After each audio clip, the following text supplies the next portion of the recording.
En 1966 vio la luz Pet Sounds de los Beach Boys, una obra maestra que elevó a Brian Wilson a la altura de genio y que abrió, junto con Rubber Soul de los Beatles, un nuevo y excitante camino para la música. La gente estaba expectante por el nuevo trabajo de los californianos. Debido a este éxito, y tan solo unos meses después del lanzamiento del disco, Brian Wilson se encerró en el estudio para grabar el mejor disco de la historia, el que definiría la década y expandiría la música a otros niveles, antes de que se le adelantaran los Beatles. Sin embargo, en mayo del año siguiente, tras 10 meses de intenso trabajo, la banda se vio obligada a emitir un comunicado cancelando el disco, y Brian Wilson se verá sumido en profundas depresiones y desórdenes mentales que marcarán su vida y su carrera para siempre.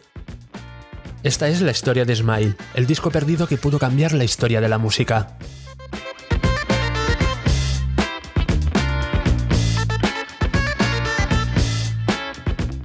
Estamos en 1966. Los Beach Boys acaban de lanzar Pet Sounds, un disco que ha supuesto un cambio en su carrera y ha elevado a Brian Wilson, la cabeza detrás del álbum, a la altura de genio de la música.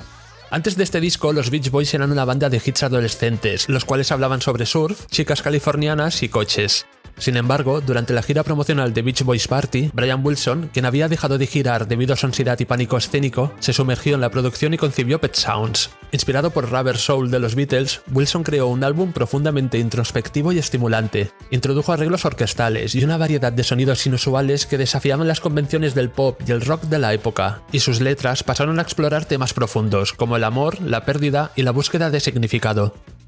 Apenas 3 meses después, los Beatles respondieron con Revolver, intensificando la expectativa sobre quién lanzaría el álbum definitivo de la década. La competencia estaba al rojo vivo, y solo uno podría reclamar el título al mejor álbum de todos los tiempos. Tras el lanzamiento de Pet Sounds, Brian Wilson se encerró en el estudio para grabar el primer adelanto de Smile, con el objetivo de hacer la canción pop perfecta, que alcanzaría un presupuesto récord de $50.000, el más alto de la época para un solo tema. Good Vibration se grabó en 5 estudios diferentes con la participación de hasta 26 músicos. La complejidad del proceso fue inmensa. Wilson creó 28 variaciones del verso y 37 del coro, seleccionando las mejores tomas para componer la versión final. Este meticuloso proceso era una muestra de lo que Wilson tenía en mente para Smile. El single se lanzó el 10 de octubre de ese año y fue un verdadero éxito, alcanzando el número 1 tanto en Estados Unidos como en Inglaterra, y vendiendo 400.000 copias en tan solo 4 días. Good Vibrations era algo nuevo y excitante, canción psicodélica y hit pop a partes iguales. La obsesión de Wilson por conseguir la canción perfecta estaba dando sus resultados.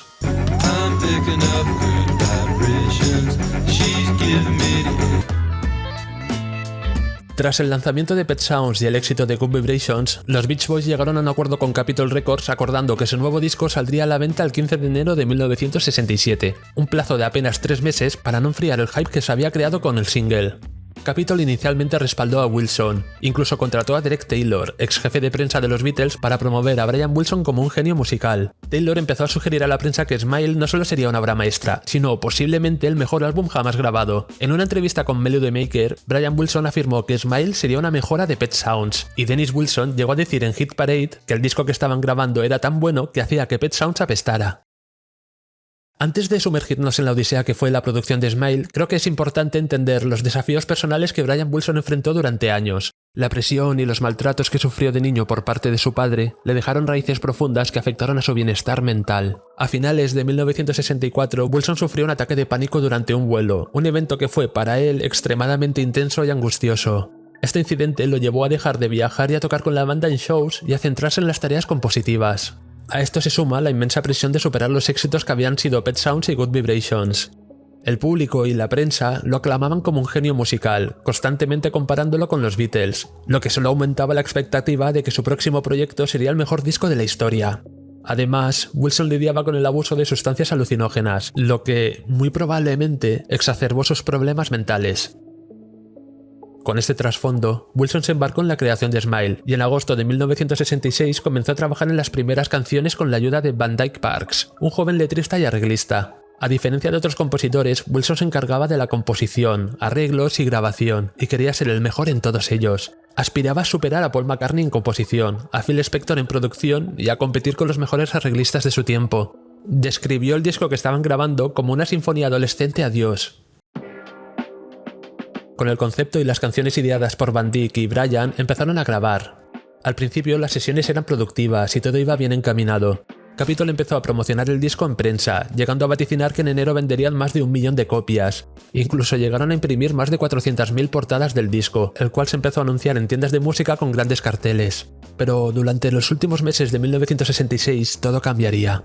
La banda se fue de gira promocional por Europa, mientras Brian trabajaba en el proyecto.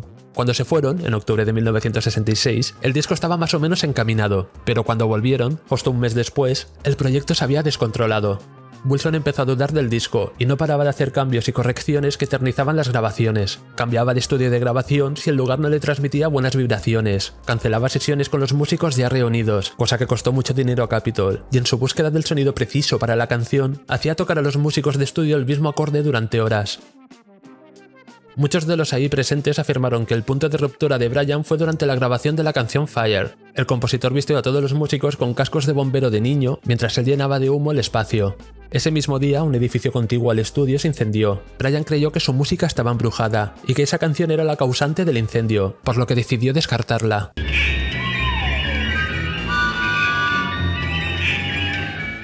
En enero, el disco no estaba listo y se les dio un nuevo plazo hasta abril. Sin embargo, el álbum nunca se completó.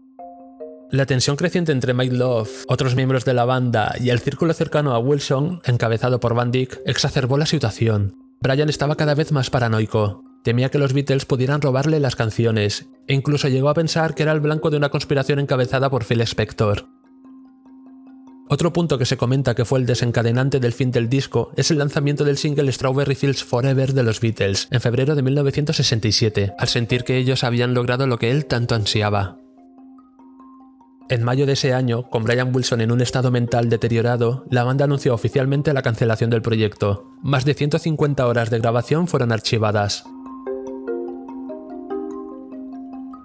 El colapso de Smile es un patrón recurrente en la música, el cual vamos a ver durante los siguientes años en otras bandas. Aparte de Brian Wilson, otros artistas como Syd Barrett de Pink Floyd o Kevin Childs de My Bloody Valentine han sido frecuentemente retratados como genios solitarios, cuya creatividad parece florecer en la soledad del estudio de grabación. Esta imagen romántica del artista aislado es poderosa y persistente, pero también conlleva una carga oscura. La intensa presión para innovar y superar las expectativas puede agravar luchas personales y problemas de salud mental, creando un ciclo donde el aislamiento no es solo una elección, sino a menudo una consecuencia de la búsqueda incansable de la perfección artística. Tras la cancelación, el resto de la banda adaptó algunas de las canciones en un formato más pop y grabado en Smiley Smile, un álbum mucho menos ambicioso y más cercano a lo que venían haciendo antes de Pet Sounds. En julio de 1967, Sgt. Pepper's de los Beatles salió al mercado y se convirtió en el fenómeno pop más grande hasta la fecha, marcando el inicio de la era del álbum y catalizando el verano del amor de 1967. Por el contrario, el siguiente disco de los Beach Boys, Wild Honey, pasó casi desapercibido y la banda comenzó a ser vista como conservadora. Brian Wilson redujo significativamente su rol compositivo y se retiró cada vez más a la reclusión de su hogar. Mientras tanto, la leyenda de Smile comenzó a crecer. Algunos afirmaban que podría haber estado a la altura de la obra maestra de los Beatles, y muchos se preguntaban qué habría pasado si el disco se hubiese lanzado en enero de 1967. Después de romper su acuerdo con Capitol, la banda firmó con Warner Bros., quienes les impusieron una cláusula para publicar Smile antes de mayo de 1973. No lograron cumplir con esta condición y tuvieron que pagar una multa de $50.000. Sin embargo, esto solo añadió más mística al genio de Wilson y al mito del disco perdido. Durante los años 90 empezaron a correr por el mercado pirata bootlegs con varias de las canciones de esas grabaciones. Smile se había convertido en el disco más preciado para los coleccionistas, el santo grial de la música, y cada copia pirata ofrecía solo hipótesis sobre cómo Brian Wilson había concebido el álbum. Todo parecía indicar que el disco, tarde o temprano, iba a ver la luz. Y finalmente sería de la mano de Brian.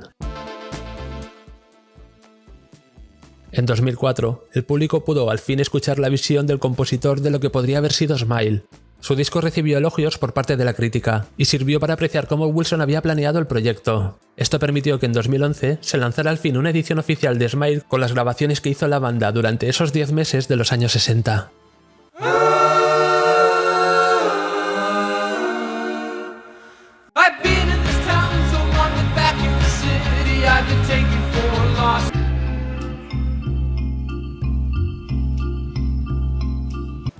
Al ser preguntado Brian Wilson en 2014 sobre si de haber sido publicado Smile habría vencido a los Beatles, él contestó que el Sgt. Pepper's les habría pateado el culo.